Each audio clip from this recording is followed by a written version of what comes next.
Woop.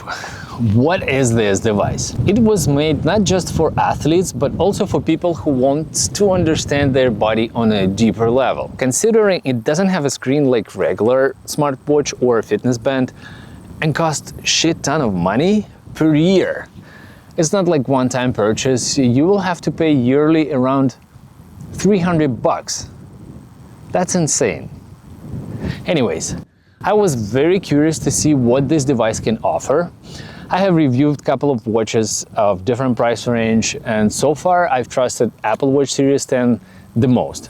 But let's see if Woop can change my mind. Out of the box, it was very confusing how to attach this wireless charger to activate the band. Instructions weren't too helpful here, so it took me about 5 to 10 minutes to get this thing on. Wireless charger. That is a very interesting concept. They actually recommend never taking the band off. I'd love to have wireless charger for my Apple Watch. But the charger itself takes about 90 minutes to charge, while the Woop will take over 2 hours to reach 100%. That will get you 5 days of data collection until you'll need to remember where did you put this little wireless attachment. After a full week with the Woop, I finally can see all the insights collected for 7 days. Sleep consistency, sleep debt, which is the best feature so far. Recovery is a very important thing, and you better pay attention to those numbers if you want to reach the best performance during your trainings. Strain will show how much of an effort you put into training, and based on that, it suggests adjustments for your training. After the first week wearing Woop, you can select a plan, like what your goal is. You can pick boost your fitness, feel better, or sleep better. I picked boost fitness because I was trying to get with my running a bit further than just some casual runs. And if you're using any nutrition tracker, it can pull data from Apple Health app, like carbs intake, protein intake, whatever.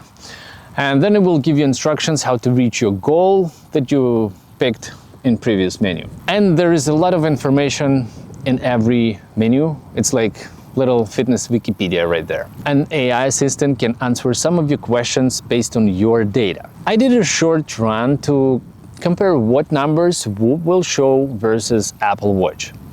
Obviously, you cannot see anything during workouts on the Woop. You'll need to hold your phone in reach, and live tracking doesn't show you much either. But one feature was interesting. Results were slightly different, but what I was concerned about the most was that Woop during the run was showing slower pace, and numbers are a little bit off, and to me, fitness workout details are much more detailed and easier to read. So first of all, me personally, I would not give up convenience of using Apple Watch that you have with all these new features. Secondly, $300 a year, that's a little too much for not much. Woop, just not for me. Cool concept, but freaking expensive. There is one I like, just came out recently from Amazfit. I would love to try that one as well. If you want a sleep depth tracking and much more insights, just get a Bevel, just $70. I hope that this will help you to make a right choice, right decision, and thanks for watching. See you in the next one.